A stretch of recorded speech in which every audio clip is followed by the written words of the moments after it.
rock and roll.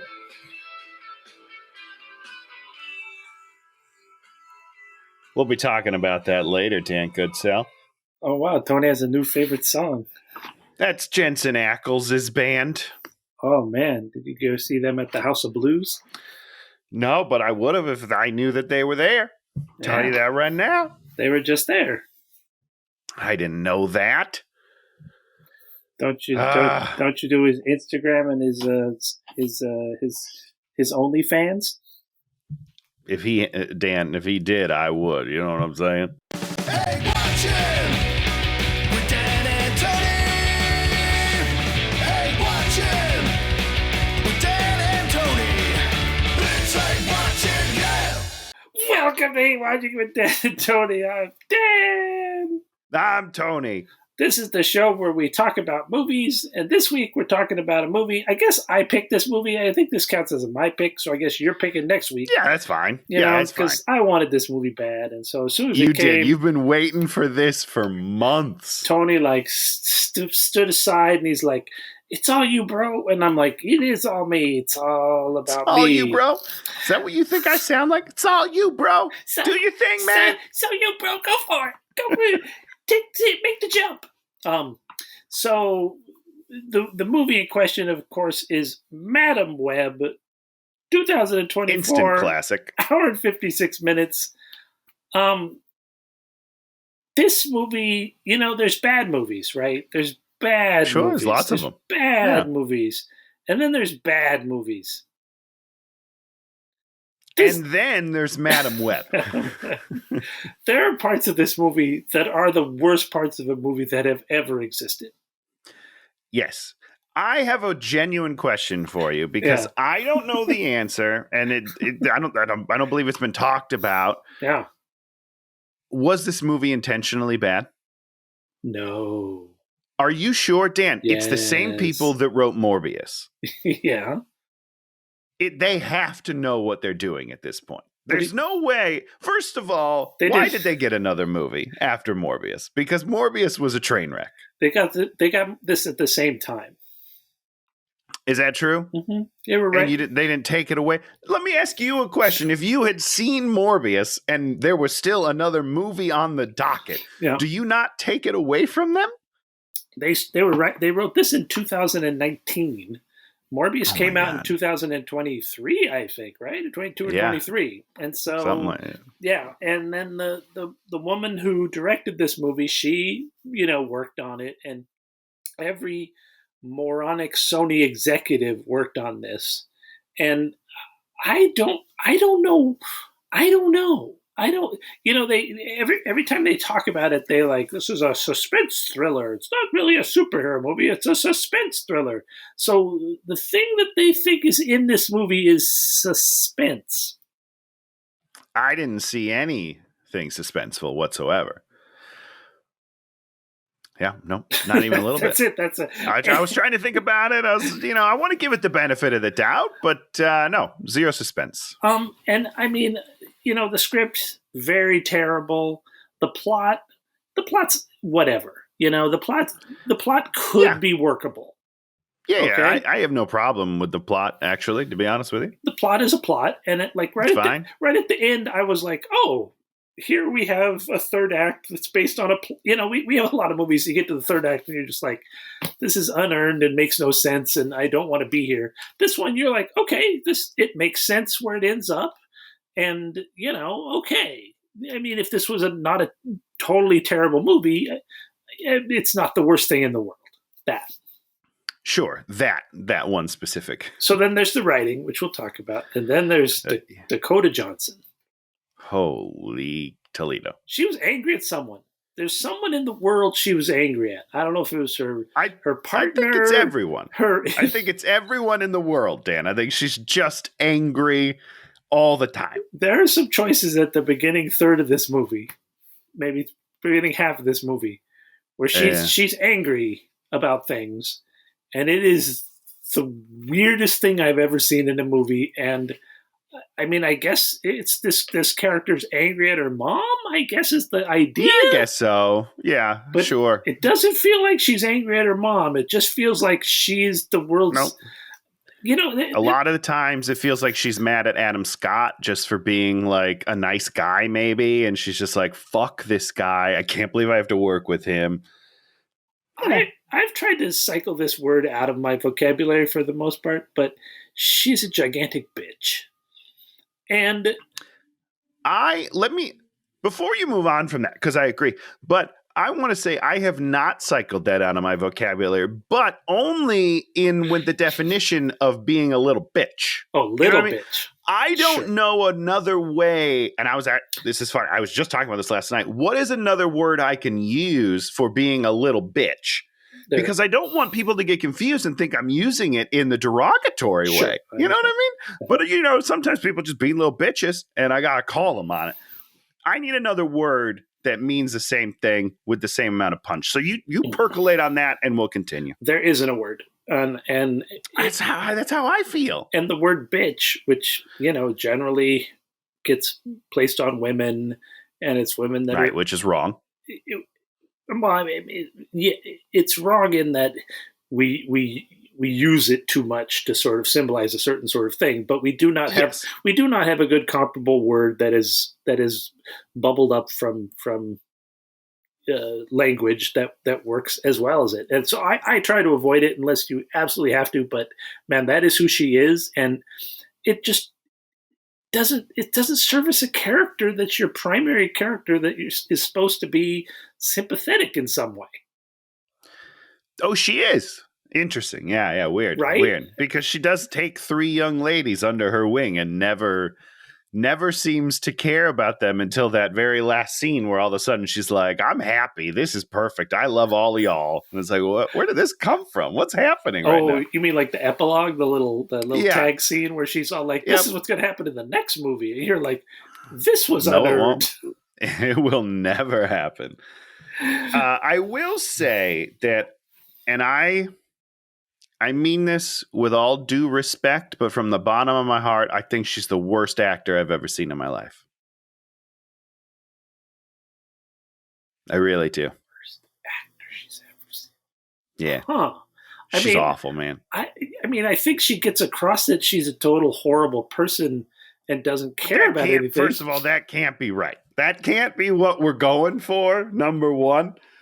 But just the way she delivers some of these lines, there's no emotion there's no correct emotion. That's what I'm looking for. Sure. There are people that don't make choices, right? There are people that can't do the choices that they make. And then there are people that make choices like what I saw from Dakota Johnson that are so wrong. Like there's no possible way you can read the script and interpret it that way and then deliver it and think to yourself, I did a good job. You just can't do it. So I think she's awful. I really don't like her very much at all. So you're loving Kristen Stewart right now. You're like, damn. Listen, Kay Stu should get an Oscar, all right? She should be up there with getting some accolades for the way that she does things. Good. So we start off 1973 in Peru. We see a spider web. Peru. There's a guy with a great spider web. Oh yeah, you know what I mean. A lot of bad things in this movie. I thought this spider web looked really nice. The general cinematography in this movie, very nice. Sure. You know, I mean, we're not going to talk about fight scenes and action scenes. What, fight scenes? There's no. They don't do them. They are not in this movie. They actively avoid them. There are some fight scenes in the movie, but they're just like the third act fight scene. I was just like, I did not even pay any. I'm like, I know what's going to happen. I know the villain's going to die because of her general precognition. They're not going to make us show it any way that we understand. Is that what happened, or did he just stumble into some things that were falling down? She didn't direct him. She was just kind of cowering the whole time. She never had that moment where she's like, I'm tricking him. It was just like, I move 4 feet back. Okay, guys, roll the cameras. I'm moving back. Here we are. I hate this movie. This is bad. This is bad stuff. He's fallen to his death. She does nothing. She does literally nothing. But that's cool. Okay, so there's her mom in Peru. There's a guy with an umbrella. He's the security. They're looking for spider venom, which has peptides. which is going to cure all disease, which I believe is exactly what happened. Just hundreds of them. That's what she says. It's going to cure hundreds, not all diseases, Dan, just hundreds. Just some select few. The first 200 diseases taken care of. It's like, you go through the disease dictionary, the first 200, they're done. You're like, cross them out. All right, we're moving on to the next venom we need to find. I'm not paying any attention, but this is the exact same plot as Morbius, right? Almost identical, yeah. Okay. But, it's bats. You remember it's bats. Right, so that one's bats, this one's spiders. So it's different. Very different. Bats over here, spiders over here. Arachnids, mammals, different things, different sphere. Do you think that they pitched these at the same time? I think Is that what happened? And they were just like, we'll make them both. But they're like, well, wait, they're the same story. And they're like, don't worry about it. We'll release them separately. I think they handed in one, and then they got the log line for the second one, and then 2 days later they handed in the second one. They're just like, we just copy pasted. It's great. So she's like angry at her stupid baby, like, stupid baby, why are you trying to keep me down like you are, stupid baby? She's so mad. She said, what did she say? She says, she's trying to stop me from doing something, but I'm not going to let her. Something like that. I was like, what a weird way to talk to your fetus. She's very angry at the baby. And we learn later that the baby is sick, and she's trying to save the baby by doing this. Doesn't feel like it. And the line delivery on that is not the caring mother that will do anything for their child. They told her, you hate that baby because it's keeping you back. Mad. No, Dan, what they told her was, in the future, that baby will be Dakota Johnson. And she was like, okay, I got it. I hate the baby. Got it. So she's terrible. And then back at the camp, the guy with the umbrella, he goes into her thing and is all like, in the middle of the day, with everybody walking around, he's all everyone's around the camp. He pulls out a spy camera. Oh my God. And then boom, she runs into the camp. I found it. I found the spider. You're just like, what? And she's got a glass jar, and I'm like, oh dear, glass jar, that's going to break, and the problems are going to occur. No, that's not what happens. No, it's fine. It's a really sturdy bottle. It's a 1970s bottle, Dan. You're thinking of today's bottles that are built to break. Those things were built to last. Our umbrella dude walks out, starts shooting everybody, and then she's all like, no, and then she shoots her. She goes down. Hold on. What she is saying, Dan, is you're making the wrong choice. She says that 4 or 5 times. What does that mean? I don't know. I kept waiting for that to come into play at some point. It did not. I don't understand the line choice. So he shoots her, and then I guess he takes the spider and flees? I guess so, yeah. And then the spider people, because we heard about, this is the area where they worship the spider, and there's the spider people, and then all the spider people come jumping through the forest, and they come down and they take her to the magic pond. And here's what I will say. Yeah, good looking magic pond. You remember the movie The Legend of Tarzan, where they're swinging through the trees and running through the trees, and we made fun of it? The Legend of Tarzan, the tree work was worse than this.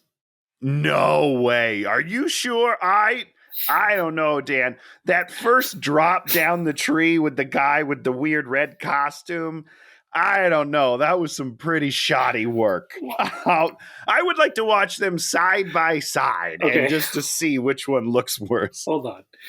Tarzan swinging through the trees is like just a rubber CGI guy going wee wee. This is a guy in a suit that they're like lowering on a cable, and they've slowed down the film so it looks like he's moving fast. The problem. They made it look weird. He's probably crawling up a tree, which they instead flip over. Yeah, that's true.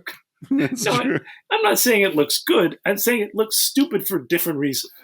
That's fair enough. I'll allow it. Stupid for different reasons. Got it. So these spider guys are wearing like black costumes with red vines on them or something. Yep. And then they get her back to the cave, and then she's dying. And so they have the super spider bite her, which might save her. And then the baby gets bit, and we're like, what? And then, like, one of the guys Did the baby get bit? I thought the baby intravenously sucked the venom. Yeah, basically, the mom got bit, and then the baby's feasting on mom venom. On venom. Yeah. On peptides. Getting all peptided up. And then, so is that why the mom didn't get saved? Did she kill the mom? No, the mom just was the mom was dying anyways. Even though they make it sound like the mom was going to stay there and live with them. Didn't you think that she was staying there to live with them? Yeah, until the daughter came back, for answers or something. The truth is they were just going to be there later when the daughter came back to give them answers. As you're just waiting. They're just chilling. So she'll come back. This could be a long episode. So they're like, okay, we're going to take the baby. One of the native spider people is like Spanish descent. Not, you think they would be an indigenous tribe, but no, he's like, now, I'm going to sound a little racist here, Dan. Yeah. I thought this was the same guy that held the gun for like half the movie. I genuinely thought they were the same dude. The bad dude and the leader of the spider people thought they were the same guy for a long time. They look a little similar. They're kind of Latino guys. So he's all like, I'm going to take you back and dump you? I mean, I don't know. I'm not, you're just like, how's this guy really get her back we to don't American really society? Get that information of how this worked out. Somehow she got out of the jungle, was delivered to like an orphanage and got adopted by some family, which is all great, but we don't know how any of that happens. And then she apparently only knows that her mom died in the jungle giving birth. She doesn't know any of the other details. But she got the journal. She came with the journal. She got it's all very confusing. What she knows and doesn't know about her mother is very confusing to me. I'm telling you this. If you bring a person back and they're going into foster care and then you say, here's this child's mom's spider journal, make sure this stays with her for the next 16 years of foster care. She needs to keep it. Otherwise, she'll never know where to go in the future. So we cut to 2003. Here we are. Great year, by the way. Senior year of high school. Rock and roll, baby. Are you about to have your mind blown, Tony?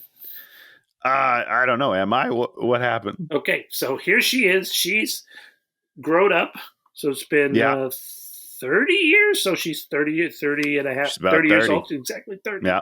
She's an ambulance driver, New York Fire Department paramedic. Her partner is Ben. And who is Ben? I choose not to believe it. Let me just say that. I was so mad this entire time. Did you know from the beginning who he was? Not from the beginning. It took a while for me to figure out what they were doing. And once they started talking more about the sister having a child, I was like, wait, no. Don't do this. Don't do this. So Adam Scott is supposedly playing Benjamin Parker, also known as Uncle Ben, and the child that is yet to be born is our favorite Peter Parker. Gets born at the end of the movie, and that means Emma Roberts is Aunt May. Aunt May.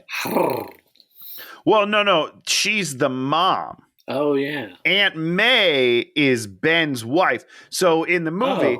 Adam Scott is like, I met someone. It might be serious. That's Aunt May. We don't get to meet her. But Tom Holland, probably not Tom Holland in this universe, but, Tom Holland's mama, Emma Roberts. There you go. That's why he's so cute. And they use her to no effect. You have fucking Emma Roberts. It's a given. Who's, I think, pretty great. Who in this movie do you say, yes, they used them effectively? Let's put that list together instead. That's what I thought. 0 people. There are 0 people used effectively. Oh, you're going to check your notes? I know there's one thing I liked in this movie. No, I don't believe you. Yes. I refuse to believe it, Dan. I wrote down one thing that I liked. I don't know where it is. One thing I liked. There's one thing I liked. Okay, so they take somebody to the hospital. This girl on the skateboard flips them off, which is going to turn out to be one of the Spider Girls. The other great thing, which I think Tony loves, is in the background of this movie, at random times you'll just have a 2003 song, just like. But not even the good ones. You know what I mean? Like 2000 year was a banger of a year for music. I should have looked up a list of songs released in 2003 that they could have used, but they use a lot of trash. A lot of stuff that barely made radio play back in the day. I think like the Four Non-Blonde song, I think, is in the background at one point. Yeah, for sure. But it's used like so weirdly. It's not like it's not used effectively. It's not used for nostalgia. It's not used for the plot. It's just there because they're like, we need a song. Put a song in the back. Who cares what it is? But there's like 3 or 4 songs that you can barely hear. It's like they're playing on a loudspeaker. You know, someone on a boombox has it like across the street. And so it's probably, Dan, I'm going to tell you right now, they were probably playing it behind the scenes on set to get in the mood and just forgot to turn it off because this movie is terrible. So then they get there and they're like, they finish their thing and they're standing there, and then the nurse walks up and she's like, she's going to be okay. And Dakota Johnson is like, who is? Really? The nurse is like, the person you just brought in and saved their life? What? So weird. And then this little kid runs up and she's all like, thank you for saving my mom. You're the greatest. Oh, I'm so happy. I did this drawing. It's so important to me that you saved my mom. And Dakota Johnson's just like, it's like the kid is giving her poison. Like he's trying to murder her. And she takes this drawing and she's just like, ugh. And this is my second favorite part of the movie. Continue. Then the kid leaves and she's all like, and he's just like, Adam Scott, who plays Ben's like, just act like you give a crap, and then you can throw it away later. And then what does she say? And no, she's like, fold it up and then throw it away later. She doesn't know what to do with the paper. She says, I can't fold it. It's like cardboard. It's too thick. Because this paper is too thick. It's like cardboard. She can't fold it? What are you talking about? That's the craziest thing anyone's ever said in their entire lives. What do I do? I can't fold it. It's too thick. It's like cardboard. First of all, I fold cardboard every day of my life. An Amazon box comes, I tear it open, and then I fold it up to put it in the recycling. I fold cardboard every day. And that is not cardboard, by the way. That's like, at most, it's that poster board thickness, which is, it's not thick. All right? It's not thick at all. You can fold it, you idiot. That's when I say to myself, Dan Goodsell, you got to be careful, because you can't, if you write notes on every crazy line that they say in this movie, you will take 100 pages of notes. Your notes will be more than the movie, because this movie is insane. You're right, but there's a couple ones that have to be mentioned because they're so batshit crazy that it doesn't make any sense in any world ever. So they go back. They're like in another room, and she's getting more angry about family stuff. And then family stuff. And then Ben tells her that he's met someone special. And this is what and that's Aunt May. And this is the line that she says. What's this one's name? Yep. Not like what's her name? Like what's this one's like she's an object. Like I'm like, yeah, because Uncle Ben is apparently a fuck boy, and he's just out there tossing it around to all these ladies that mean nothing to him. That's what I got out of that, is that Uncle Ben is a bad guy. Like, these two people are best friends, and they are trash people, and Uncle Ben is a fuck boy and never gets people's names, okay? He's just out there slinging the D and then moving on. Uncle Ben, what a monster. Uncle D. Uncle D. It's so weird. Oh my God. Then they do fortune cookies, and then her fortune's like, you will be Borch. There's just a thing of ink, and then they're like, oh, their printer is broken. Oh, you got no fortune. Great joke. Like, what? Great, just really great joke. Like, what does her powers have to do with affecting a fortune-telling machine? Absolutely nothing. Okay. Zero. Zilch. But I will tell you, Dan, Okay. One day I opened a fortune cookie, click, click, click, totally blank. Oh. And that freaked me out. I'll tell you that right. When that happens, you're like, I'm dead. I'm gonna die tomorrow. This is bad news. Driving very carefully for the rest of the week. Yeah, I'm looking both ways before I cross the street. Oh boy, ominous. That's what that is. They also do a bit where she's all like, says something about, she's like, says something about like adopting a dog. She says something dog, and then she's like, you don't have a dog, and she's like, maybe I'll go and adopt one. And you're like, what? So then what? Then she goes home, and she opens the window, and in comes a cat, which is a stray cat who she calls Cat. Yep. And I'm like, why didn't you tie it into the cat? Like you're going to have her with a cat. Why don't you make the line about a cat, and then we've established something about her? Well, because that would make too much sense. You know what I mean?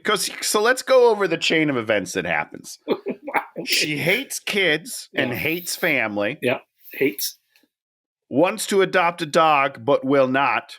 That was a joke. She didn't even mean that. Has a stray cat, refuses to adopt it, but feeds it and then sends it back into the world. Yeah. None of these things make sense in the chain of 4 minutes. That's 3 completely different characters. Doesn't make any sense. If she's like keeping him away, then we see really she's like, oh, I love a thing. Sure. Or like she says to the cat, you're wild, never be caged. At least give us some bad movie stuff. This is just like nonsensical movie stuff. It's just nothing. It doesn't make any sense at all. This is like you open the puzzle box and every piece of the puzzle is to a different puzzle. And you're just like, okay, I guess. Do I just shove it in? Just push it harder. She has this giant open floor plan apartment. Of course, the cat's stray. She unfolds the family drawing, the impossible to fold drawing. She unfolds it. And then she goes to the suitcase of her childhood and looks at the pic of her mom, looks at the journal, and then she says, I hope the spiders were worth it, Mom. I hope the spiders were worth it, Mom. It's a wonderful line. Just really, really good. I mean, that they sat around for 5 to 10 minutes just pitching lines here. What's going to be perfect? What's really going to connect Act 1 to Act 2? What can we do here? Make her cry. Make her a human freaking being. You can't make Dakota Johnson cry. She is stone cold. She's stone cold. Okay, they're doing their thing. They're dealing with a 3-vehicle crash. They drag one guy out, or she goes in, and then she has spider sense, and she gets attacked by a balloon. And then a guy's voice, you can change the future. Oh, no. Oh, so she's in a car. The car's teetering, and then she goes in the water, and then she starts having all these things, and she gets attacked. She got attacked by a balloon. Why did she get attacked by a balloon? Because the balloons. Later at the baby shower, a balloon will pop. I don't know. There's a guy's voice. It's like, you could change the future. Who said that she could change? Did someone say she could change the future later? Not in the movie. Other than this part here, I don't believe. No. And then boom, she wakes up. Ben has jumped in and saved her, and she's on the side, and he brought her back to life, and she's all like, oh, big deal, brought back to life, doesn't mean anything. Yep. Like, she has died, and it has 4 minutes or something like that, he said. Yeah, which I think is a long time. I'm not sure. It has not affected her. She does not act like it affected her. She does not. She even says things like, "Yeah, I don't care. I'll just keep going. You can't stop me." It's like you just fucking died. Yep, you die. You were dead. Your heart stopped. She says something like, we see it all the time. Your heart stops and then starts again, and you're fine. She says that at the barbecue. So almost identical to that line. It's bizarre. I don't know anything about, bringing the people back with the paddles and all this stuff. Sure. Yeah. Dude, I had my kidney stone out, they put you under and they do the thing. And then you wake up from that and it's like they took sledgehammers and beat on you for like hours. Oh, yeah. Yes. You die. Your body, the muscles are going to be unhappy. You're going to be like something's going to be messed like up. You have a problem. Yeah. But she's all like, oh, I'm fine. Nothing occurred. Nothing happened. It's like, have the character be affected by the shit that happens. No, she can't be affected by anything, Dan. It's not possible. She's got an iron will. Okay, now we're gonna do the bad guy. The bad guy goes to the opera to meet a woman. He takes the woman back. They get it on. Then he's being all weird, and then he's got a spider in the terrarium, and then they go into bed and they get it on. Then he's being all tormented, and he has a vision. Tony, what happens in his vision that he has after he got it on with the hot? Some really bad CGI. That's what happens in his vision. Some terrible CGI of 3 spider women maybe killing him. I don't know. There's 3 spider women. There's an African-American woman who has legs. Yeah. There's Sydney Sweeney who... Yeah. Now, did they pump her up and make her older in this thing? I mean... What do you mean? My understanding is she's amply endowed. Yes, she doesn't seem amply endowed in the movie, but in this flash forward, she seemed pretty...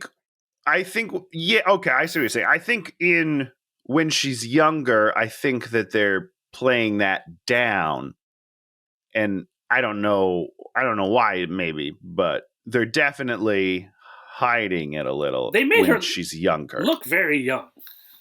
Yes. I don't know. The way they dress her and like the hair and stuff. Yeah. So like I think that's done on purpose when she's younger, as opposed to the other way, which is like pump it up when she's older. I think they do the opposite when she's younger, because I've seen anyone but you, Dan. Whoa. Okay, Tony, take it easy. Yeah, because she's kind of hot in this thing, but in the movie she's very very youthful, and you're all like, ooh. Yeah. So basically, these 3 spider women come together to kill the bad guy. It doesn't die by accident. It's not an accident. Oh no, it's a murder. Murder him out the window. It's a straight up murder because they want to murder him. Yeah, it's not like he's doing something bad and they're stopping him. They found him, they tracked him down, pinned him in a corner, and then murdered him. Threw him out a window to his death. Yeah. Yep. So in his defense, they do seem like bad people. Just saying. I don't know. Just saying. Boom, boom, boom, boom, boom, boom. He gets murdered. He wakes up, and then he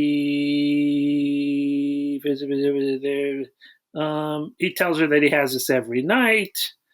And then he grabs her, the woman, and then he poisons her with his touch. His touch is poisonous.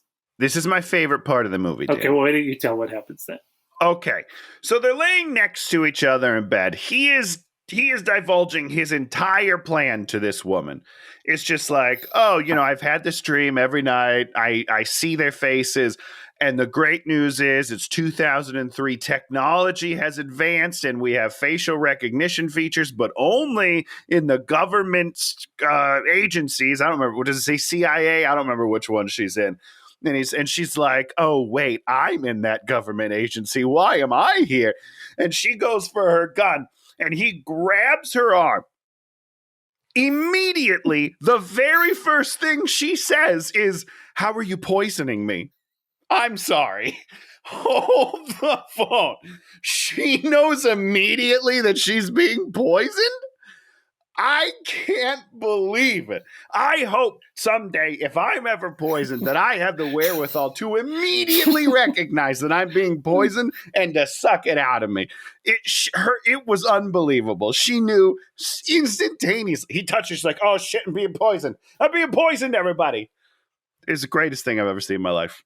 Hands down. It was my favorite part of the movie. So he's like, you got to give me your password. If you don't give me your password, then I won't I'll unpoison you. And then he uses her phone, I think, and then calls the NSA. Yeah. She's an NSA person. And NSA, great. And she's all like, Z, 9, 4, 8, 7, 13, 87. It's really long. It's not just Bebop 21. It's this whole big string of stuff. It's a good thing the poison is slow acting. You know what I'm saying? And then so he gets into the NSA and has her secret passcode, and then he just lets her die. And he says, Oh, no. What did he say? I wrote it down. It's so good. It's a good thing you had no idea today was the day you were going to die. That's what he says to her as he lets her die. Because, the worst thing is knowing you're going to die.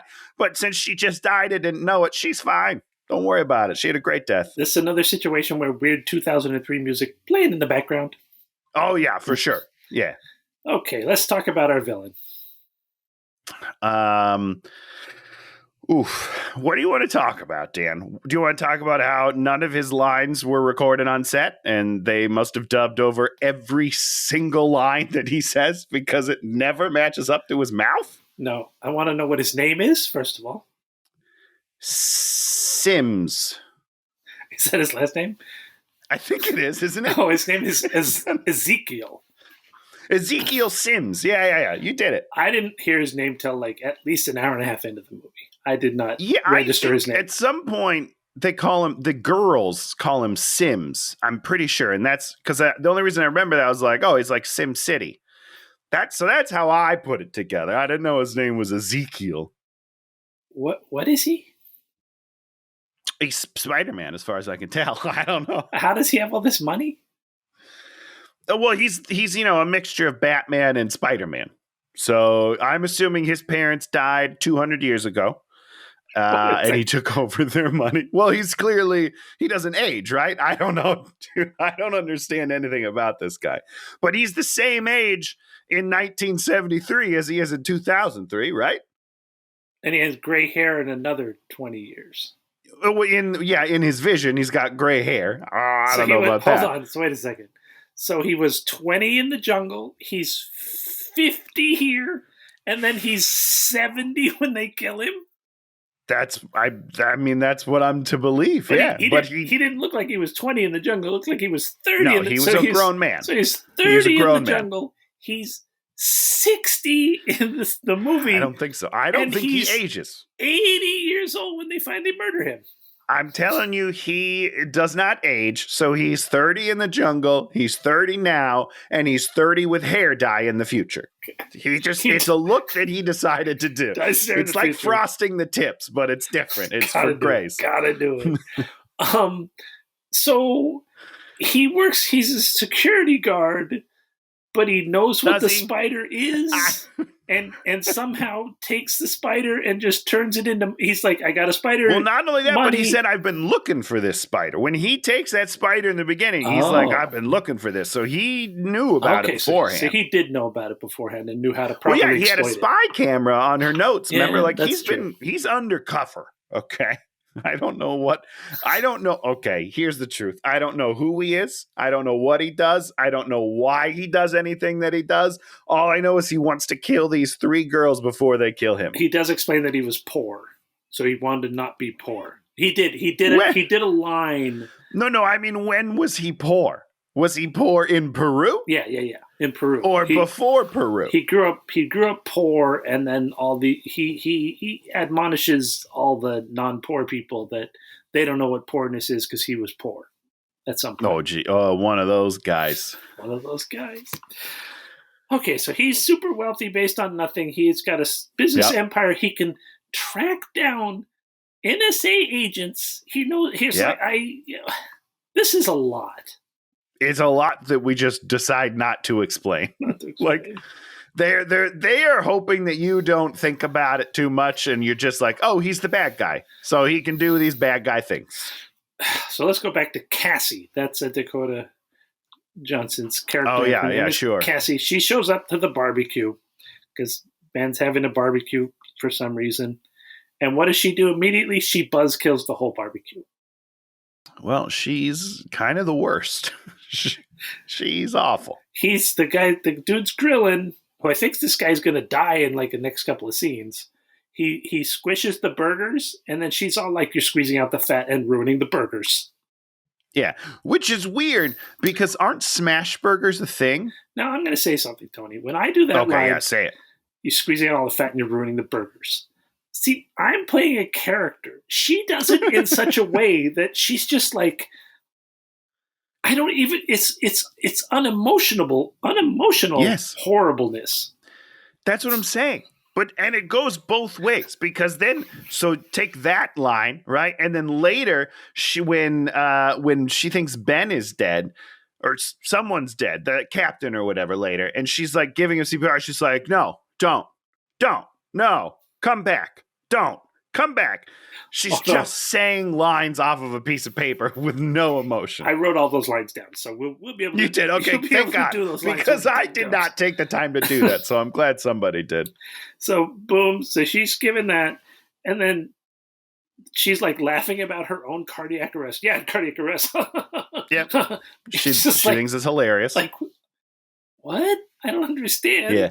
And then I don't know. Then they go inside and they're playing party games for the baby shower, and she's like, they play games at a baby shower? Like, she's never heard of the concept of a baby shower in her life. Yeah, and it's okay if you haven't been to a baby shower and you don't know what games they play. That's fine with me. You know, like, you could be like, oh, we play this game. How do I play it? But to be like, there are games at a baby shower? That's crazy. Nobody doesn't know that. You're acting, Tony. You got to stop acting. Sorry, I got to bring it down. I got to bring it down a little bit. There's games at a baby shower? ? You're getting closer, but you're not horrible closer. enough. I get too excited. You got to be horrible in addition to all that. So she goes in there, and they're like, who are you? And she's like, I'm Cassie Webb. And you're like, oh, her last name's Webb, W-E-B-B. Shout out to Todd Webb. Our boy. Todd Webb. Yes. And then, so she's like, tries to act like a human being, and her line is about the baby. Does it have a name? First, the baby has it. Does not say, the baby, what's the baby's name? Does the baby have a name? Yeah. Does it have a, she refers to the baby as an it. As an it. You do as not. A thing. I mean, unless you're just trying to be the most horrible, unless, oh my God.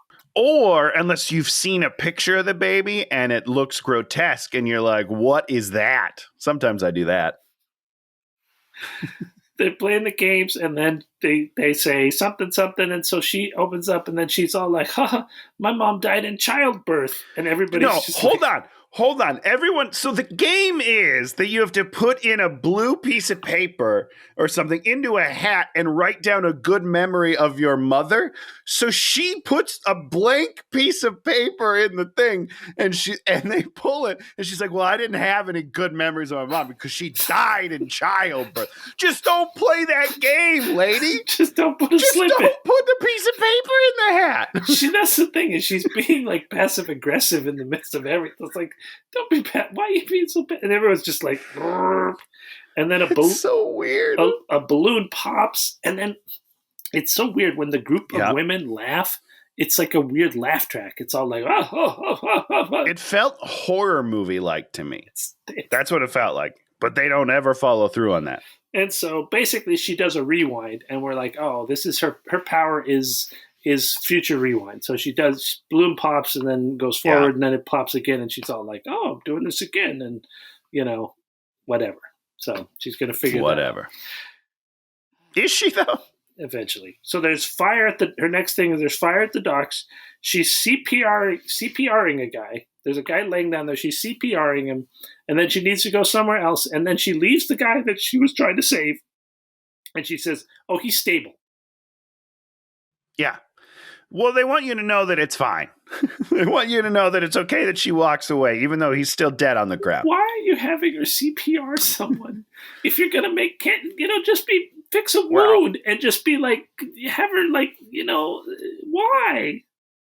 The answer, Dan, is because CPR plays a huge part in this movie. So it is incredibly important. We got to keep hitting it. We got to really hammer this CPR. But let me just tell you something, Dan. Tell me something, Tony. CPR on camera is something that we notice, Naomi and I. We take close notice of it. Because you took a class? class? It is very difficult. It's hard to make that look real when you're doing it on a person, because you can't actually do the compressions as hard as you should, things like that. So we love to watch people do it and judge them on it. Dakota Johnson, worst I've ever seen in my entire life. It doesn't look good at all. I don't even think if she took a class and was doing it on the dummy, I think she'd fail. I think the instructor would be like, get out of my class. You're going to kill somebody. You are the worst I've ever seen. On the flip side, I just want to give a shout out to Matthew Fox from Lost. Oh, okay. He gives the best CPR I have ever seen on camera. The best He CPR. looks so good. It's unbelievable. You should just watch the pilot of Lost. He does it on the beach, gives someone CPR, and you're like, holy shit, I think he's really doing it. I think he just cracked a rib. It's unbelievable. Maybe he did. I don't know. Maybe he went full method and was just cracking ribs. I don't know. But he's great. Dakota Johnson, trash. So we're at a fireworks factory, and there's one guy that wants to go. Yeah, why? I don't know. There's one, like there's a fireworks factory in New York on the docks. Is that a thing? Yeah. Do they have these big firework buildings? I don't know. Well, the truth is, in the 70s and the 80s, yes, because we had one. There's one in Orange County. But this was 2003, Dan. I know. Okay, And, I don't know if you remember. And invariably, fireworks factories do blow up. They always blow up. They always blow up, guys. Don't build one. It's going to blow up. It's going to blow up. Okay, that's good to know. So there's like a guy trying to go in there, and you're like, oh, here's where she's going to have the flash, and she's going to stop the guy from going in there. No, the guy going in the building wasn't the thing. Don't worry about that. But then she sort of has a flash about the truck, the ambulance having problems. I didn't even sort of see it. And then she goes, and the dude gets in, and she's all like, no, let me drive. And you're like, why is he driving away from the scene? I don't understand what's happening. And then he drives off and gets killed. That's the burger flipper guy. This collision that happens is so slow, Dan. Listen, I understand you have to do things safely. I get that. But their whole point was they're keeping the cameras rolling. She's walking away and the ambulance is driving in the background, and then it gets T-boned in the background. They want you to see the accident, but it is so slow. The guy's fine. I promise you he's fine. Like the guy just rolls through a stop sign and just barely hits the ambulance. The ambulance is not even dented, I'm pretty sure. Like, you need to somehow do some movie magic where the guy gets in the truck, but then somehow gets out of the truck without us knowing, and that thing gets fucking plowed into.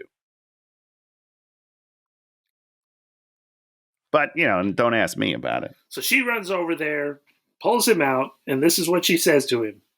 She starts doing the CPR. These are her lines.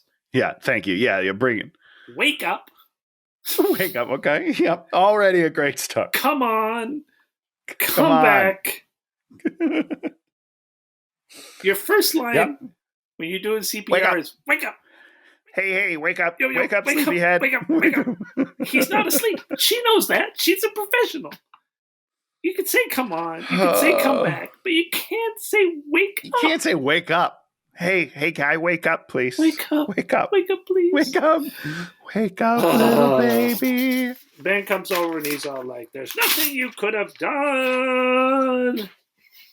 Okay. The bad guy has this weird woman that hacks into the NSA, and he's like, now let's just talk about her dress for a second, Dan. The woman who's working for him? Yeah, the lady who's working for him is full 2003 emo. She's got like the gold chokers on. She's got black fingernails. She's got like lacy stuff. Like, she is full on emo. And I loved that. I just thought that was really funny. But she was like 38 years old. Oh, for sure. Yeah. No. She missed that. She definitely missed the fad in real life. Yeah. Okay. So he's like, boom, here come the pictures of the three girls that did him in, that somehow he's out of his memory. He's generated these perfect pictures of them. I think he's the best drawer ever. Did he draw them? Is that how they did facial recognition? No, or he hired a sketch artist. Yeah, would have had to. All right. But they're photo perfect images of them. They look identical. And then she's able to de-age them, and they're just pictures of the girls. Just straight up. It's not even like CGI. It's just, these are pictures. You took this picture. Here they are. Tony, talk to me about girls. Do girls ever change their hair? I don't think so. I think they're afraid to do it. They're like, they have to stick with one haircut for their entirety of their high school career. Otherwise, they're afraid boys won't recognize them. Their lives. No lives. Their entire. That's right. Because this is 20 years later. You're right. You're absolutely right.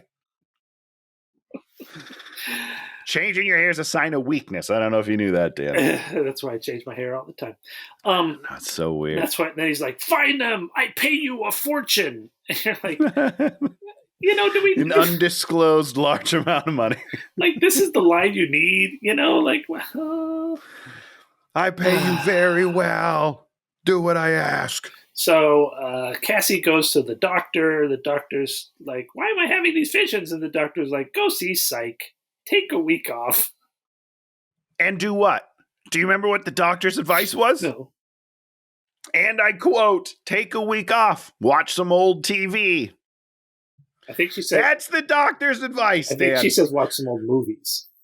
It wasn't movies. It was movies. I don't think that's better. Because just for the record. Because she goes and watches Christmas Carol. Scrooge and some Christmas... Yeah, not even the good one. So, what a weird doctor's visit. Just take some time off. Go watch some movies. You'll feel fine.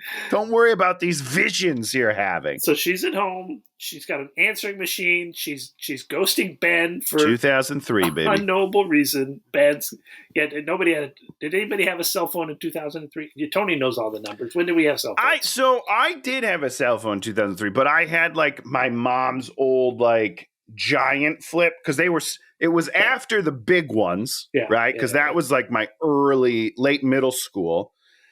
And then in high school, we had flip. Okay, so this wasn't the age of the BlackBerry just yet. I don't think so. I think that would have been right on the cusp. A couple more years. Okay. So boom, she's sitting there like watching a Christmas Carol. I think she might be crying. She's like being emotional over it for unknowable reason. I mean, who knows? There on the stand next to her is what might be a glass of whiskey, might be a glass of apple juice. I think it was. Apple juice or whiskey? Apple juice. It's definitely apple juice, man. She can't do the hard stuff, okay? I'm just like so not trying, like she's got a problem. No, she doesn't have a problem, but you don't know what's going on with her. Like, tell us something, Tony Stark hasn't shaved, the bottles of booze all over the place. That's Tony Stark. We know what's going on with him. Well, Iron Man's a great movie, so that's a high bar, Dan. And just an update, Blackberries were released March of 2002. Okay, so this would have been like right at the beginning of that. So I probably had my BlackBerry 2004, 2005, probably. That makes sense. Yeah, because you were a little bit behind the times there, Dan. Absolutely, but I had a BlackBerry. Loved it. Loved that thing. It was great. Okay, so boom, she has a thing. She has a thing of a pigeon running into the window, and she's like, "This won't do anything." She opens the window. In comes the bird, and she's all like, "I have power. I'm a superhero." Yeah, it's weird. It's weird because she says the line, "This won't change anything," or whatever she says, like before she opens, just to really hammer it home that no, this isn't going to work, but I'm going to do it anyway. Hey, it worked. And what's her next thing that she does for an unknowable reason? Oh no, I don't know. She goes to the train station and buys a ticket to Poughkeepsie. Oh, because she's going to the funeral. Oh, is that what it is? Is it the funeral? Yeah, she decides to go to the funeral in Poughkeepsie. Decides to go to the funeral in Poughkeepsie. Well, it turns out that all the three other Spider Girls are also in the station. The one girl with the skate girls, the flip off, and then Sydney Sweeney's dressed like a sexy schoolgirl, and then check please. You're just like, oh my god, really? You got to go there. It gets worse, but we'll wait. And then the other girl, who's like the brainy girl. So the skate girl's parents are like super wealthy and don't care about her. Sydney Sweeney's parents are also dead. I don't know what they are. Yeah, I don't remember her story for some reason. And then the other girl lives in the same building as Dakota Johnson, even though Dakota Johnson's never logged the girl that's living in the building with her. Well, it's weird because she does enter the building and that girl is arguing with the landlord, and Dakota looks right at him as she's going up the stairs. Just stares dead right at her. Has never logged this human face of a person that lives in the building with you. Yep. Lives in the building with you. You've never logged that face. Bizarre. Her dad was deported back to unknowable country, and she's super brainy and can do a bunch of math, which has no relevance to the movie. But she can do it, so good for her. She does it once, maybe twice at the Math most. is hard, It's tough stuff. Okay, so they're getting the train tickets. I just want to bring up that the bad lady is monitoring all this. No, right? we're going to do that in one second. Should we wait? Yeah. No, well, let me say. Continue. Now we cut to the bad guy point of view. The bad lady's there, and she's all like, I found a boss. And what she then does is she then says they're all in one place, and then she lists their 3 names. She knows their names. Yes. She knows their names. She knows what they look like. She knows their names. Everything about them. She knows everything about them at this point. Just bringing it up. Tone, and so the big guy wants to kill these girls. Yeah. They know their names, hence they know where they live. Why doesn't he just go and kill them one at a time? Because he's an impatient guy. I don't know if you've met him. He likes to get things done, Dan. So having them all in one location, perfect. It's perfect for everybody. Like, don't say you know their names. Say they're all there. Sure. And just be like facial recognition found them all in the same spot. Because they don't need their names later, and they don't use their names later, right? Nope, not that I'm aware of.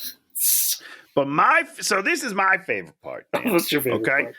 Is that the bad lady is like, I found all 3 of them at the same location at the same time. What are the odds of that?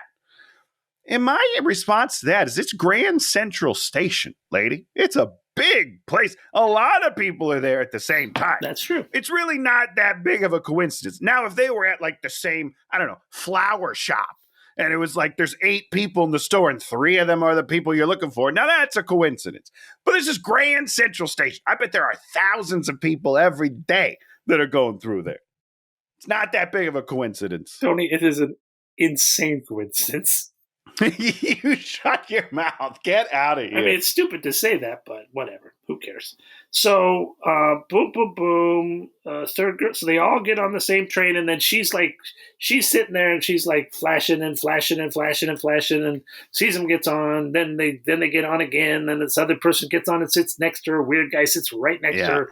Very weird. And then she sees that the bad guy is going to come walking through the train to kill them. And so just then murder folk. She's like, everybody get off. You got to get off. I will say, I did like this moment. Yeah.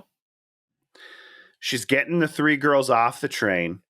Skater girl is giving her attitude and is like, I'm not going. So Dakota grabs the skateboard and walks off. And the kid's like, whoa, whoa, whoa, and follows her. That was one of the few character moments that I really enjoyed. Because it would work. 100%. Like 1,000,000%. That girl would then follow you because you took her skateboard. So now we start with this weird conceit that since she did this and got them off the train, she's kidnapping these 3 girls. And somehow who decided that? The cops are all under the belief that these girls are all being kidnapped by a woman. And then after this scene ends, this gets transmitted to the newspapers and to the radio stations. And a midday newspaper, because that guy, it's the same night when they get to the diner and that guy's reading the paper. When did that get released? That's like a 4-hour window that they were like, we need an emergency session of the paper. Extra, read all about it. Girls kidnapped. young girls kidnapped. Extra. Read all about it. It's just like it's so weird. The transmission of this information at light speed about a thing that doesn't even occur. Nope. No one sees her carry off this thing. And then, so they get off, and then the Spider-Man comes. They're like, there it is. There's the problem. There's a Spider-Man. There's a guy dressed as Spider-Man in the black Spider-Man costume, and that's our bad guy. Somehow our bad guy was on the train as a human being. He gets off, then he gets in his costume, and then as soon as he disappears again, then he's back out of his costume. I mean, this guy's just like... It's weird. He's the quick change of all quick changes. Why is he wearing Spider-Man's costume? I have no idea. Listen, I didn't. These aren't based on comics that I know. I'll just tell you that right now. I have no idea why he's dressed like Spider-Man. I don't know. He looks just like Spider-Man. I don't know. Why would you have? It just doesn't make any sense. I'm sure it makes sense in the comics. I don't. Maybe it does. Maybe it doesn't. That's one thing I didn't look up, and I wish I had looked up because it's just so weird. So there he is. He's coming to get the girls, and there's like a couple of cops there. And does he? Let me ask you this question, Tony. Yeah. You're Spider-Man, and you want to kill a 16-year-old girl. Do you do that by fighting cops, or do you do that by getting within an inch of a 16-year-old girl and just breaking her neck instantaneously, or poisoning her, or doing anything? Oh, that's a good question. Ah, boy, what do I do? I think here's what I would do. What are we gonna do? I would come up with an elaborate plan. All right. I would find out who likes her at the high school, or even better, who she likes at the high school, and then I would call her pretending to be him. Hello, right? Because I'm not doing any of my lines anyhow. This is Hank Thompson, from chemistry. Hank Thompson! Oh my God! Please come down to the library after midnight. The doors will be unlocked, and don't wear any clothes. Whoa. Sorry, that's a little much. Hank, what are we doing here? Let's calm down. And so I would lure her, pretending to be the boy that she likes. And then I would also invite all of her friends to witness what's about to happen. The two friends, they're not really friends, but the other girls, right? Oh. I'd invite them as well. And then I would kill them all at the same time. The old lure them Problem to solved. the library and then kill them all. It's just so weird because you're like, I mean, if the police, if you staged it so it seems like the police kept getting in the way, but it just Spider-Man could just jump right through past the police and go 100%. Yeah. Like they didn't even notice he was there. So I mean, he could have snuck in, did his business, got out, no problem. And then if you were the police and you were like talking to the reporter about what happened in this situation where you're attacked by Spider-Man, wouldn't you mention that as opposed to the people that were running away from Spider-Man? No, I would only mention the lady who we already thought was the culprit. I'd be like, no, it was definitely this. Like, she didn't attack us, but she probably told the other guy to attack us. It doesn't make any sense. None of this makes sense, Dan. So they get out of there. Where are we at? Okay, third girl, she does nothing. You die if you stay here. So she's like, you're gonna die as a spider dude. Cops try to arrest her. She fights all the cops. What does she do? They get out on the street. What do? She steals a cab. Immediately. Which is great because cabs no one keeps track of cabs, so it's fine. Hard to find them. Don't have radios. They don't have low jack in them. Look up low jack, Tony. Tony, look up low jack. I know what low jack is. No, what year? You put it in the SUVs. What year did low jack start? Oh yeah, let me look it up. Give me the low jack year. Because I bet you 10 to 1 every goddamn cab in the world has low jack on it. 1986 was the first low jack. Okay. That's actually incredible. Yeah, 1986 low jack. So don't give me this. Oh, wow. You could drive off in a taxi and get away with it. Yeah, not a chance. Okay, so there they go. The girls are all in back. She's in front, and this is what she screams at them. Shut up!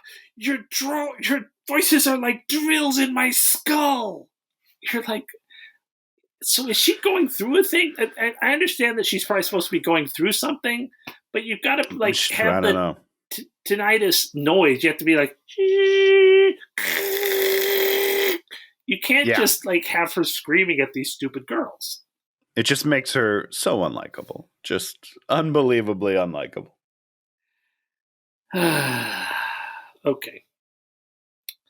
And now she's like, now we get the beginning of the hot and cold where she's all like, I should just drop you all off with your parents and let your parents be your problem. And then the girl's all like, I don't have parents. My parents don't have any parents. Blah, blah, blah, blah, blah. You got to save us. And then the radio's like, abductor lady Dakota Johnson is on the run and she must be Dakota Johnson. I wish that they would have said that. Shoot on sight. Look out for the Green Hornet. Oh, the Green Hornet. So the whatchamacallit girl has a cell phone. Oh, she did have a cell phone. And she's like, I'm going to call my uncle and he's going to come help. And she's all like, no, and throws it out the window. Yeah. How does she know? In her stolen cab. How does she know that they're being tracked? I don't know. I don't know. How does that one lady know she was being poisoned, Dan? People know all sorts of things in this movie. So she drives them out to the middle of the woods, and they immediately make a fire. One of them is able to make a fire, which makes no sense. Oh yeah, great job. They want food. There's some beef jerky, and then they make a joke about having to eat squirrel. And then everybody realizes that they all know each other. I saw you here. I saw you here. I saw you here. I know you from here. Okay. And then she's all like, by the way, I can see the future, kind of. Kinda. And I saved all your lives, so you're welcome. Yeah, because she's the worst. And then she's like, okay, I'm leaving. I'll be back in hours. Stay here. Well, hold on. Okay. One of my other favorite lines happens in this scene because the girls are asking her a bunch of questions like, hey, what's happening? And why is this happening to us? Why do we know this? And she says, and I quote, crazy things are happening and I don't know why, so stop asking me about it. That's what she says in response to all these questions, which is for sure the screenwriter just writing that in because he's like, I don't fucking know what I'm doing. This is crazy. I'm not part of this. I'm just standing here. I'm just hanging out. Don't ask me questions. Oh my God. So she abandons them in the woods for hours. She ditches the cab, goes home, gets Mom's notebook about the spider people, and then she's like, oh, maybe I can climb on walls. And then she falls down the wall because she can't climb on walls. And it was just like really weird. You're just like, why are we doing it? Well, it's really weird because the line before it is, you don't know if you can't climb on walls if you've never tried. I disagree. I'm pretty sure I would know if I could climb on walls because I've touched walls. I've jumped into walls, on accident or to have fun. Like at some point in your life, you'd stick to a wall and you'd be like, holy shit, I can climb walls. I got the urge. Oh, didn't work. I got the urge. Here I go. So dumb. So stupid. So then she looks in the thing and she's the photo of her mom and the evil dude is, wait a second. Hold on a second. Wait a second. Yeah. What? The evil dude's in the photo of her mom. Yes. I guess that happened before the movie started. They took that photo and then had it developed. I mean, I guess so, but I would say no. It seemed you know like what I mean? Because it is security. It's them in Peru, and he's holding the umbrella in the picture. I'm pretty sure. Because it's the exact same photo of when the movie started. Yeah. Why would she have that photo? Like, did the spider people develop the film in their camera so she could have photos? They're in their little dark room in their cave. Oh yeah, hanging it on some webs to dry. Yeah, it's great. So terrible. Okay, so she tries to climb wall. Boom. So the girls are out there and they're all like, oh, let's go to the diner. I'm hungry. And they're all like, okay. And they almost had a little scene there between the three of them. You were like, oh, these three young actresses. I'm like, oh, we're going to have this scene where there are three young actresses that we're paying a bunch of money, hopefully. And they'll have a scene. And then they're like, nope, we really need to go. And then they start walking. And then we play another 2003 song. Yeah. And the worst part of the movie's coming up. I can't wait. So the girls are there. They're like, we need food. And they're like, they've got the food in front of them. And the one girl that has money, she's all like, keep it coming. Just like you always say at a diner when you're hungry. Keep it coming. Yeah, keep it coming. More bacon. And then there's boys over there. And then there's boys. And they're all like, ooh, there's boys. And then like this crusty guy sitting there and he looks at the newspaper and he's all like, these girls abducted. Somehow he knows that these three girls that are just eating food are three girls that were almost abducted. 3 girls have been abducted. 3 girls eating food. It's the same. They're the same girls. I know it. So he goes to the payphone. Payphone, okay. And then what happens next, Dan? The bad guy's in his car and they intercept the cops, and so then he calls the cops and then calls them off. Yeah. That's great. That's what happened next. All right. Well, then later, even further next. Okay, what happens next? What happens next in the diner? That's what we need to talk about.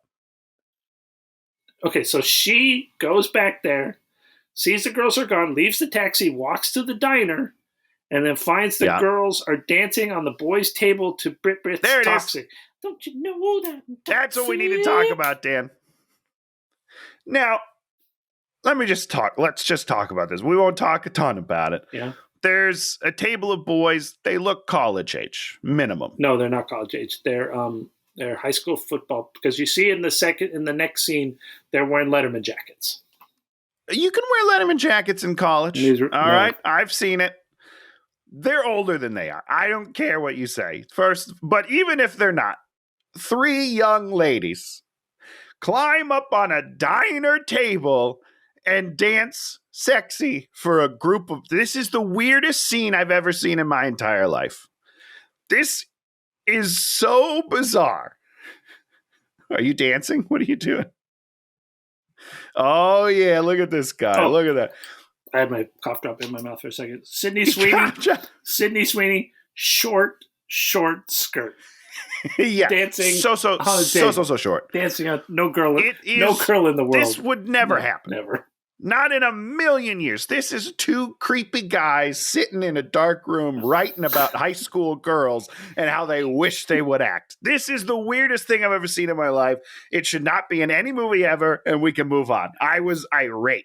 Well, the good news is we're going to go back there in just a minute. We're going to do it again. So she gets there, and she walks in, sees them dancing, and then in comes Spider-Man, Spider-Villain, Spider-Dude. What do we even call him?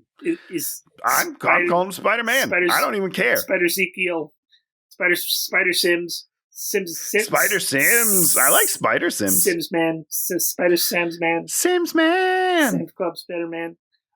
He comes in, and then he goes and he kills one of them, kills the other, kills 3 of them. Boom, like that. Kills 3 of them. Real easy. And then time goes back, and she just shifts right back in time. This time, she's like, I got to get there quick, right? Because the last time you were like, why is she walking, right? Because I think they said it was how long?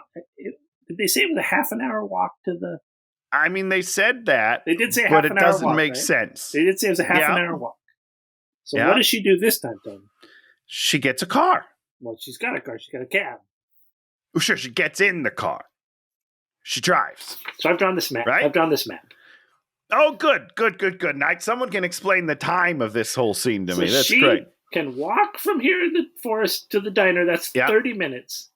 But instead, she drives on this road around, like, back to the city a couple of times. She must. She must. Another Poughkeepsie off to New Jersey, and then back around. In addition to, like, there being like a dump truck or something that tries to stop her, and at one point, she's on the road, swerving around. She pulls in front of it and like goes in front of it. Like, doesn't if like you have to make your turn off, you maybe wait a minute for the truck to go by, but she's battling with the truck, and somehow she arrives at the diner later than when she walked. What the fuck? You're just sitting there like, oh, she'll get there early and she'll have time to get a plan. To get him out. But just get him out. She shows up later and he's walking in and she just hits him with the car. She just runs him over. Oh, it's so funny. It doesn't make any sense at all. So weird.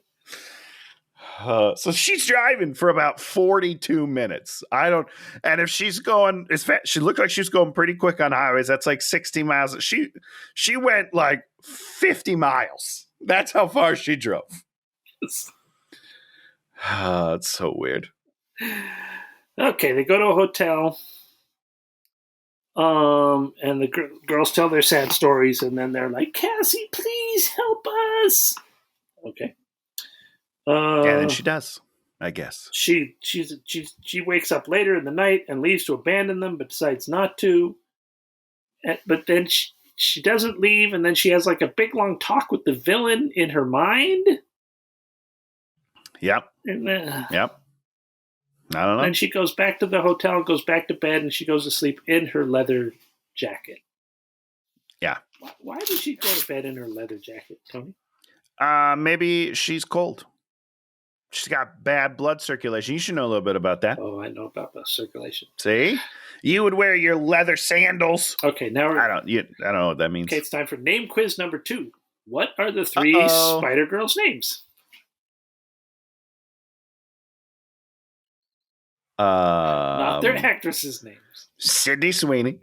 Yeah, And other 2 girls. I don't know. If I guessed anything, I would end up sounding like a bad guy, probably. Maddie is Sydney Sweeney's character. Maddie. Okay. Skate Girl is Julia, and then the immigration girl's Anya.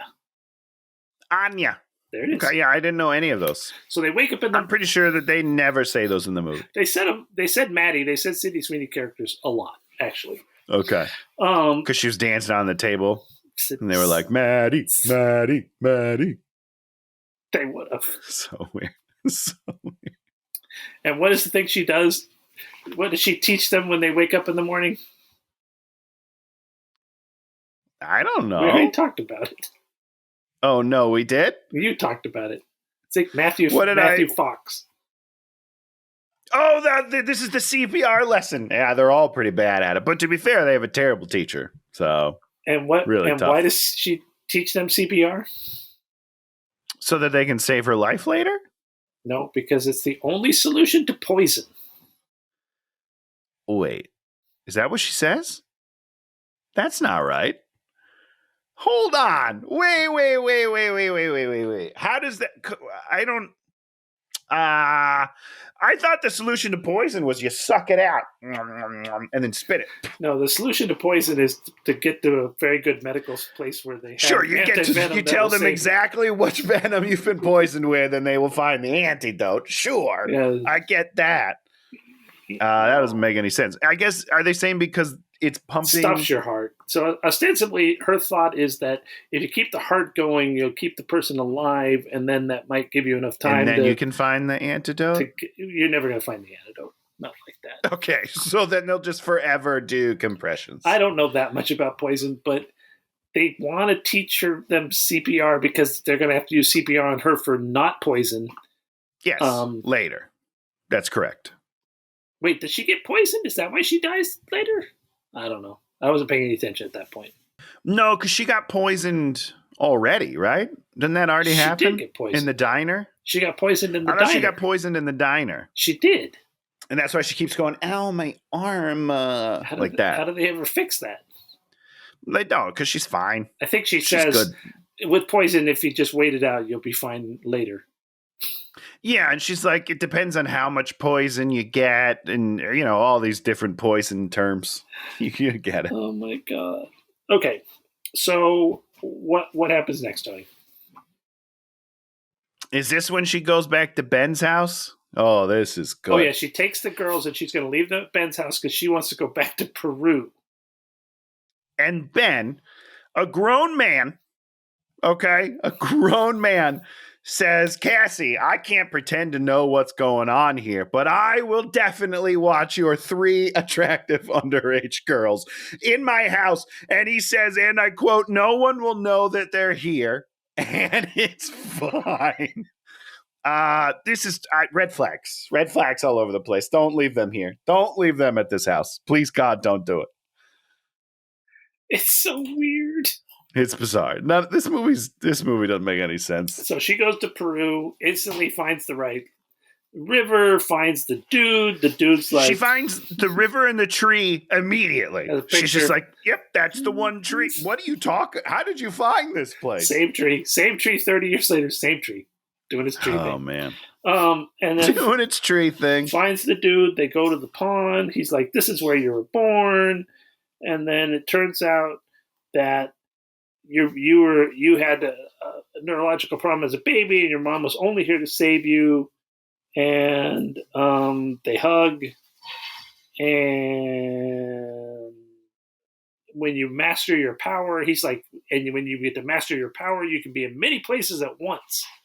And we're just like, and wait. He says a line. Yeah. What does he say? I don't know. When you take on the responsibility, great power will come. They were just like, hey, remember that great line from Uncle Ben in Spider-Man? With great power comes great responsibility. Let's use some of those words, jumble them up, and try to do the same thing. Because that should definitely work. It worked for me. What the hell are they doing, Dan? It's so weird. Okay. They hug. Then she goes home. I guess she's left the taxi at the airport, right? Because she has the taxi again, right? Yep. Yeah, I don't know. It's fine. Nobody took it back. No one was like, hey, this is the missing taxi that someone's reported stolen. So Ben has kept them secret, but then the baby's coming, so they have to get on the road, and then they drive by a camera, and the camera sees them, and the bad guy knows where they're going, but at the exact same time, Cassie comes home. You know what we haven't talked about yet, Dan? What have we not talked about? Is that a good the movie? Baby. The baby. Peter Parker? Emma Roberts doesn't know where her husband is. Why haven't we talked about this? Who's her husband?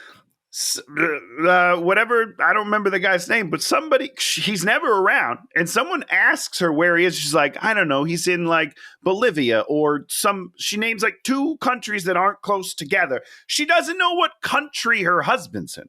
What? Why is this part of the story? I mean, I did not know that this was Peter Parker, so I just paid no attention to what was going on. Oh, okay. Yeah. I couldn't understand what was happening. I don't know. She doesn't know where her husband is. He's gone. She doesn't know what country he's in. She can't get a hold of him. She can't just call him. I don't know. In 2003, if somebody left town, you would leave behind like what hotel you're at, the number, your room. So if I need you, I can call you directly. It's very strange. I don't know. Okay. So she comes back, she gets rid of the taxi, she gets an ambulance, and then the girls are about to be in trouble, and so she drives the ambulance up a parking structure and then out through a wall and hits Spider-Man with an ambulance. A concrete wall. It's a concrete wall. Mm-mm. I think it was It's not. You tell me it's not. I think it was a cinder block wall. Okay, cinder block wall. She drives through it. The ambulance doesn't have a scratch on it. No, Dan. The whole front of the ambulance is dented in, and the ambulance stops not working in later. This scene. Oh, okay. It stops working later because she drives through another wall. This first wall, it's fine. I promise you, this first wall is fine. It doesn't get touched. She loves driving through things. She does it a couple times. Hitting Spider-Man with vehicles. Hitting him with cars. Doesn't ever really hurt him because Spider-Man's strongest 10 men. Yeah, he's fine. He's fine. But it's still fun watching him bounce around. So she's like, Ben, get out of here. We don't want Peter Parker suffering. And girls, get in the ambulance. Okay, so they're in the ambulance. And they drive through a wall. Then they flee. And then they're driving, and they know Spider-Man's coming because they see him jumping car to car. Yep. And then she's all like, fire up the defibrillator. And then he comes down, and they put the defibrillator on the top of the ambulance. Boom! Pop it.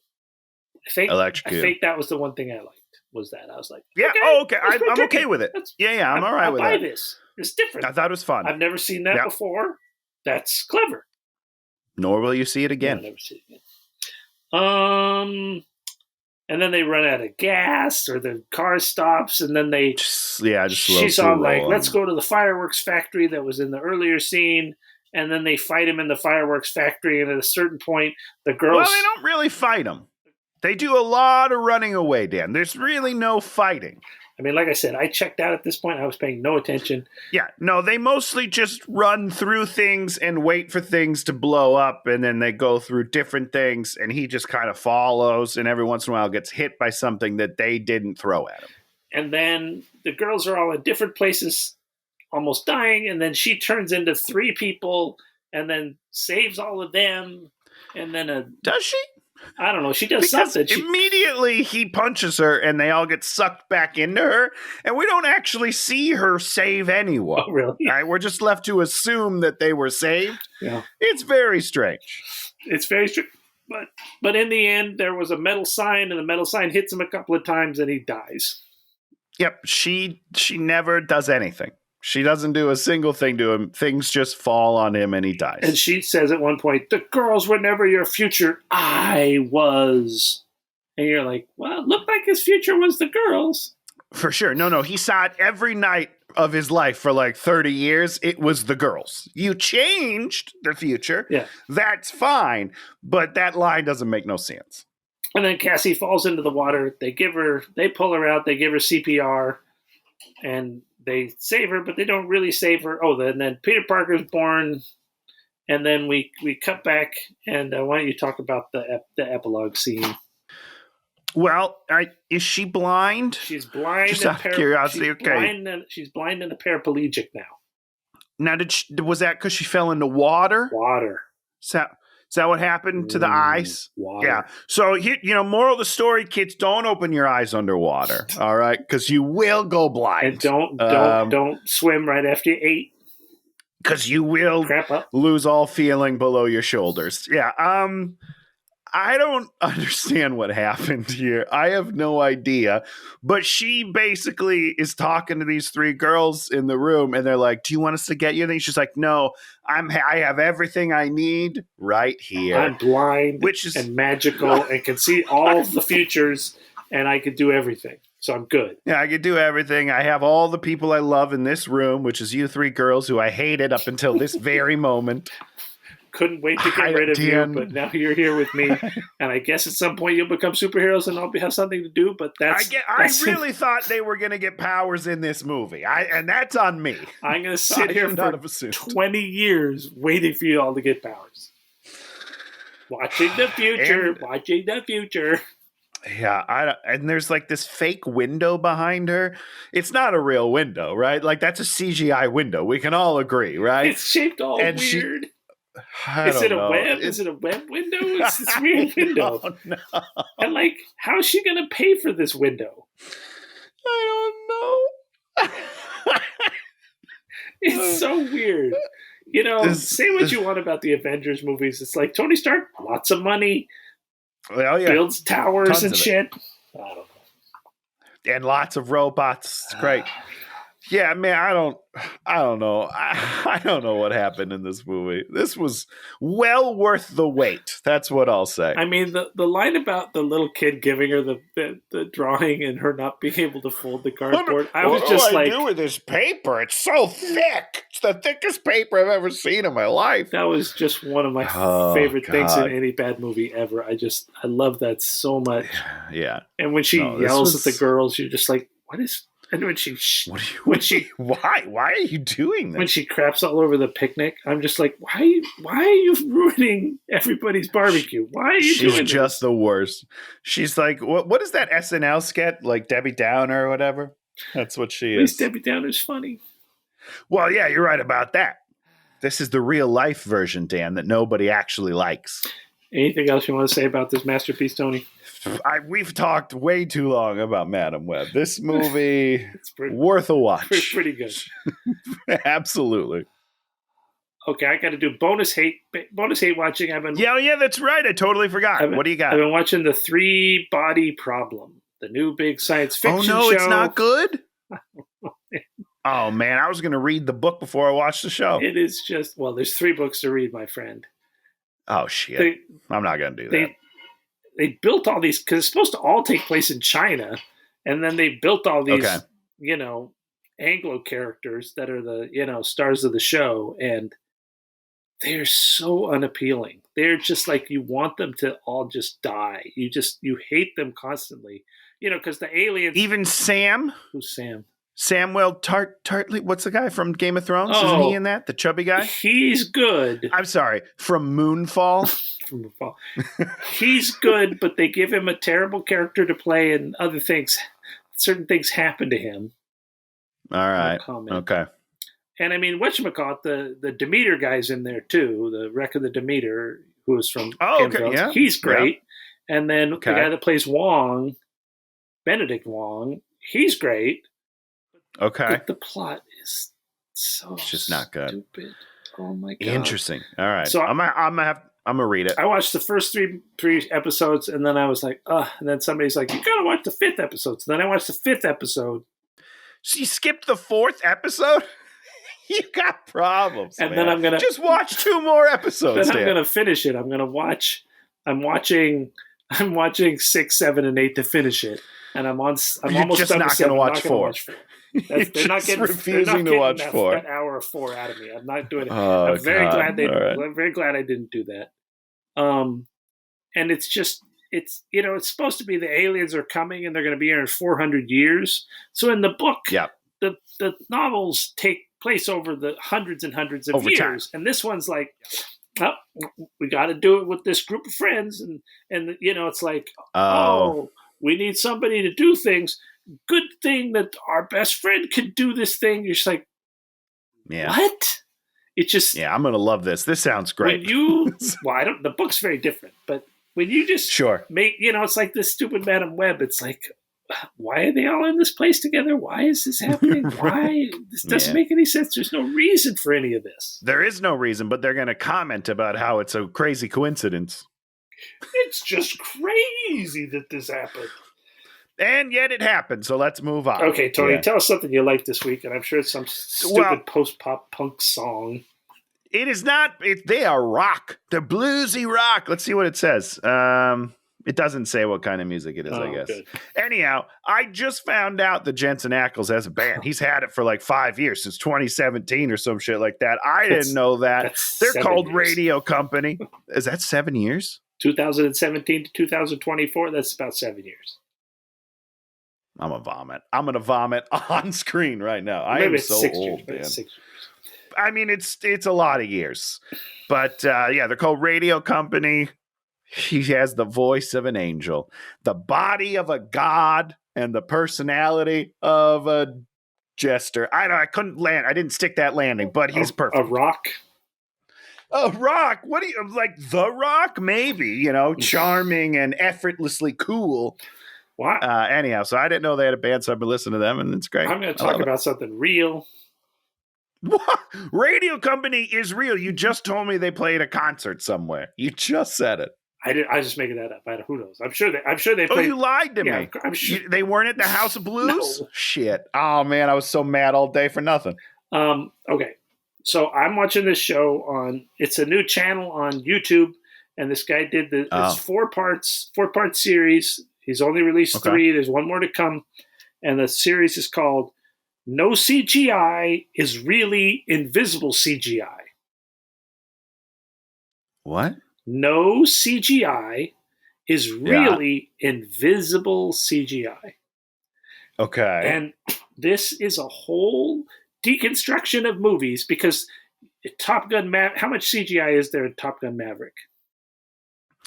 I mean, I'm assuming there's a lot based on what you just said. But it looks like there's not. It looks like there's not. But Tom Cruise sits there and he goes, all practical. With the real planes. It was practical. I saw the behind the scenes. They got cameras on those planes everywhere. So basically, in Top Gun, what they did was they would shoot planes, and then afterwards they would look at those planes and go, oh, this is exactly what a plane should look like. Let's make a CGI version of that, and that's everything. Everything in the final scene of Top Gun is fake as fake can be. No, I don't believe None of those planes is real. It's all practical. Tom told me. Tom told me to my face. He said it's all practical. I believe it. And it's this whole thing where they have to do it. They're like, all the, your what's your race car movie? It's your race car movie you love so much. Yeah, no, I know what it is. I'm waiting for you to get there yourself, Dan. Trans Am. You want Gran Turismo? Trans Am. Get out of here. All fake. I'm sure people drove around. I watched the behind the scenes. Yeah, they drove on the track. The real guy played his own stunt double, Dan. He was driving race cars. But what they'll do is they'll shoot 2 planes, and then the other 2 planes behind them, totally fake. They'll shoot 2 cars, every other car fake.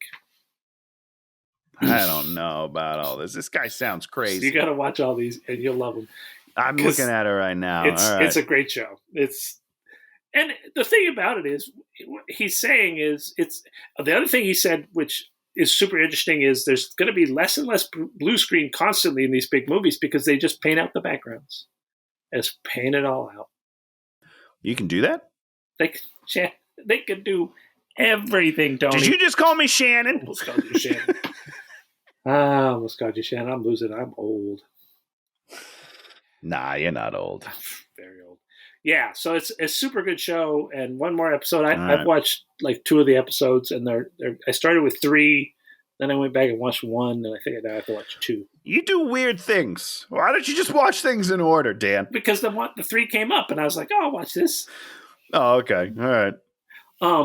But they talk about Ridley Scott. They talk about Christopher Nolan and his, how Christopher Nolan does everything real. But the good thing is most of these guys, they'll like say like the line, like they'll say, all these cars are real, no CGI. And then of course, as time goes by and they just CGI the hell out of everything because they want it to look perfect. Yeah. And they want it to do all the things they do. And in some cases, things look absolutely wonderful.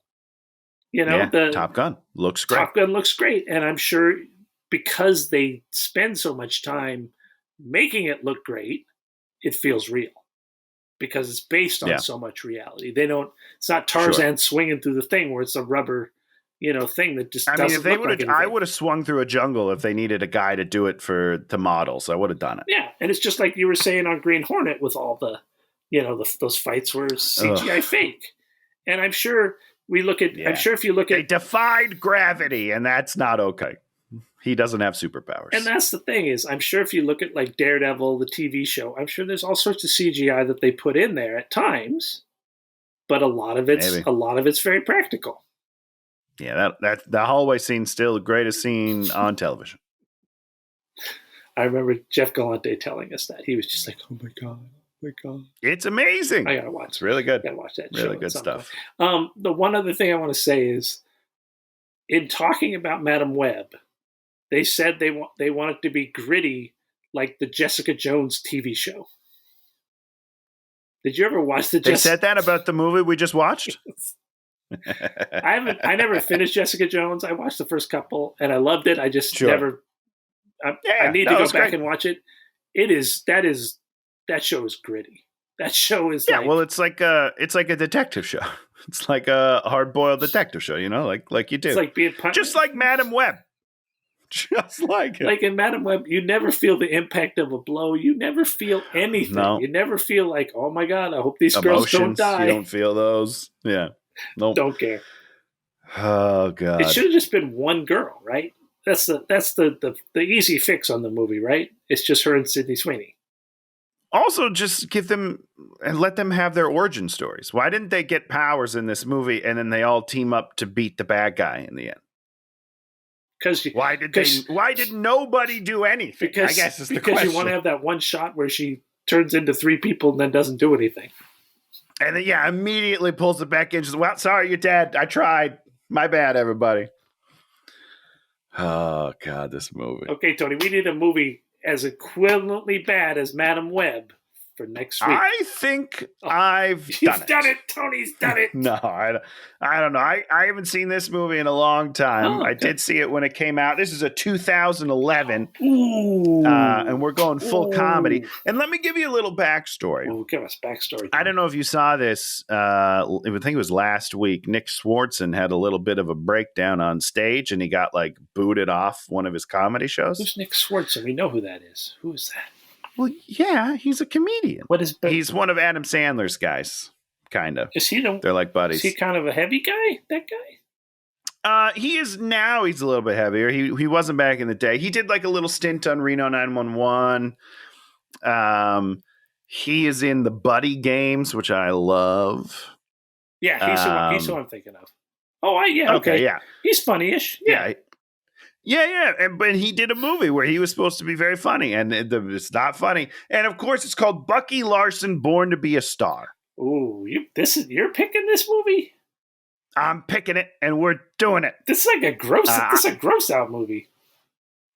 Well, some of it, yeah. I mean, isn't it about porn or something? This is getting the man juice all over your face. Movie. Small town man child with big buck teeth works at a local grocery store and still lives at home, and then becomes a porn star. This movie, I've watched some of this movie. It's bad. Have you really? I watched the first. I haven't seen it since it came out. I don't remember anything about it other than it was the worst movie I've ever seen in my life. Yeah. And Nick's been on my mind all week now, so I was like, let's do a Nick Swardson flick. Is he okay? Undetermined. Oh, he had a problem. Yeah, we don't. Okay. Yeah, I mean, he was clearly like inebriated or on something, and was just kind of having a little an event on stage and got booted. And I haven't followed up too much to see if there was like a statement or an apology, but hopefully he's fine, and we'll honor him by making fun of his movie. And we'll talk about all of his problems while we're at it too. Great. Because that's what he needs. He needs the microscope of the watching microscope put on his entire existence. He sure does. He's gonna love it. He's gonna have a great time with it. Okay, it's been Hate Watching. If you like what you see, give us a thumbs up, leave a comment, or subscribe. These are all things that you can do. We're supposed to talk about that at the beginning. Maybe we can talk about it at the end.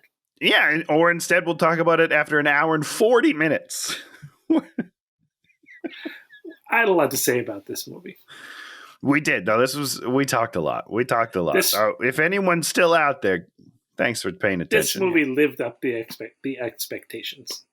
Oh, yeah, it lived up to the hype. Big time. This movie was great. It's 10 out of 10. God bless him. So we'll be back next week, and maybe we'll see you then. Goodbye, everybody. Hey, watch it!